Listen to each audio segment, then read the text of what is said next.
গত কদিন ধরে একটা আলোচনা চলছে, সেটা হলো যে রাষ্ট্রপতির ছবি কি নামিয়ে ফেলা হবে নাকি রেখে দেওয়া হবে। মানে আপনারা আমার ঘরের কথা বলছি না, বিদেশে বিভিন্ন দেশে যে বাংলাদেশের দূতাবাস আছে, এটা আমি প্রায় দেখেছি যে আপনি যে দূতাবাসে যান সেই দূতাবাসেই দেখবেন যে সেই দেশের যে রাষ্ট্রপ্রধান, সরকার প্রধানত রাষ্ট্রপ্রধান যিনি আছেন, তার একটা ছবি দেয়ালে টাঙানো থাকে। এটা হলো তাদের একটা কাস্টম বলতে পারেন, আপনি একটা নিয়ম বলতে পারেন, একটা প্রথা বলতে পারেন।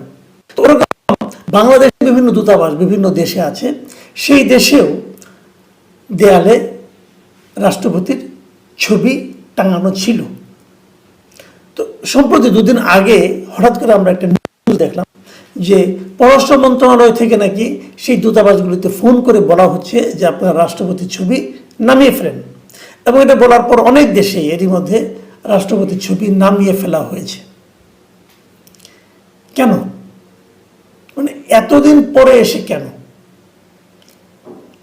গণ অভ্যুত্থানের মাধ্যমে হাসিনা সরকার বিদায় হয়েছে গত বছরের 5ই অগস্ট।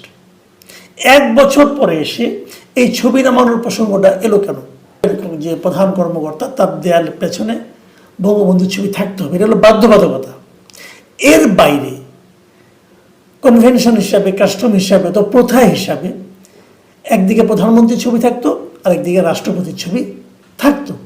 বঙ্গবন্ধুর ছবি নামানো হলেও রাষ্ট্রপতি হিসাবে শাহাবুদ্দিন আহমেদ এখন আছেন, তো ওনার ছবি কিন্তু বিভিন্ন জায়গায় ছিল, কিন্তু রিসেন্টলি সেটাও আদেশ দিয়ে নামিয়ে ফেলতে বলা হয়েছে।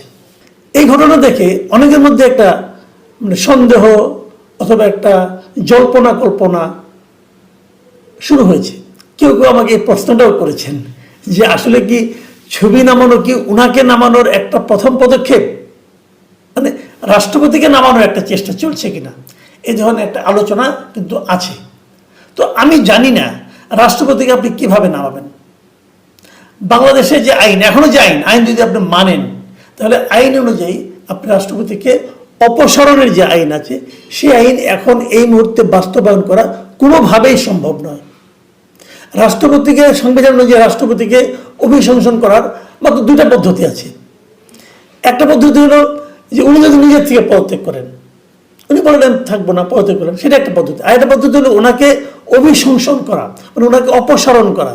সেটা করতে হলে আপনাকে অবধারিতভাবে জাতীয় সংসদ লাগবে। বাংলাদেশের রাষ্ট্রপতি নির্বাচিত হন জাতীয় সংসদের সংসদ সদস্যদের ভোটে। একাধিক প্রার্থী থাকলে পরে যার ভোট বেশি হয় উনি নির্বাচিত হন, কিন্তু ওনাকে অপসারণ করতে হলে 2/3 সংসদ সদস্যের ভোট লাগে। এবং বিভিন্ন কারণ হতে পারে, উনি মেন্টালি শারীরিকভাবে অসমর্থ হলে, সেগুলো নানা রকম কার্যক্রম আছে, ওই আলোচনা যাচ্ছি না। কিন্তু আপনাকে সংসদ সদস্যের ভোটটা লাগবে ভাই, সেটাকে আপনাদের কাছে আছে, সংসদই তো নাই, সংসদেই দিয়েছেন। আরেকটা হতে পারে ওনার যখন মেয়াদ পূর্ণ হবে তখন উনি অটোমেটিক চলে যাবেন। তো এর কোনোটা দিয়েই কিন্তু এখন ওনাকে আপনি অপসারণ করতে পারবেন না।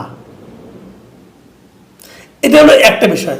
নানা রকম গুজব শোনা যায়, তবে আরেকটা পার্ট একটু বলে নেই যে এই সরকারটা কিন্তু একটা অন্তর্বর্তীকালীন সরকার, আমার রেগুলার কোনো গভর্নমেন্ট না। আমাদের সংবিধানে অন্তর্বর্তীকালীন সরকারের কোনো রকম মানে এই নাই, নিয়ম নাই। আপনার অনুযায়ী সাংবিধানিক গঠিত হয়েছে, যদিও সুপ্রিম কোর্টের রেফারেন্স দিয়ে হয়েছে, কিন্তু সংবিধান এটা পাবেন না। তবে ঠিক আছে, আমরা মেনে নিচ্ছি একটা সরকার আছে, ওনারা দেশ চালাচ্ছেন, ওনারা নির্বাচন দেবেন বলেছেন, এ পর্যন্তই। যারা স্বপ্ন দেখছেন, অনেকে বলছেন যে রাষ্ট্রপতিকে সরিয়ে সেখানে ডক্টর ইউনূসকে বসানো হবে, সেটা করতে হলে আপনাকে নির্বাচন করে, পার্লামেন্ট গঠন করে, তার 2/3 সদস্যের মতামত নিয়ে তারপর এই রাষ্ট্রপতিকে অভিশংসিত করে আরেকজনকে বসাতে হবে। এটা একটু সময় সাপেক্ষ এবং একটি জটিল প্রক্রিয়া, সেটা কীভাবে হবে আমি জানি না। আবার একইভাবে আমি আরেকটা কথা বলে রাখি, যদি সেনা প্রধানকে কেউ অপসারণ করতে চান, সেক্ষেত্রে কিন্তু রাষ্ট্রপতির অনুমতি লাগবে।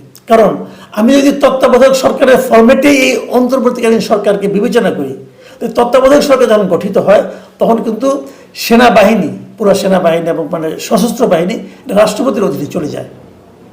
কাজে এটা বেশ জটিল ব্যাপার একটা। কাজেই যারা স্বপ্ন দেখছেন, ভাবছেন যে একে সরিয়ে দিব, তাকে সরিয়ে দিব, তারপর আমরা রাজ করব, ভাই এটা সহজ হবে না, এটা সহজ হবে না। আর ছবি নেমে যদি আপনি ভাবেন যে এর মাধ্যমে রাষ্ট্রপতিকে অপমান করা গেল, তারপর রাষ্ট্রপতি যদি অপমানিত হয়ে চলে যান, তো এটা একটা পদ্ধতি হতে পারে। কিন্তু সেটা এখানে হবে কি না বাস্তবায়িত আমি ঠিক জানি না, আমি বলতে পারবো না। কিন্তু এটা কঠিন ব্যাপার ভাই।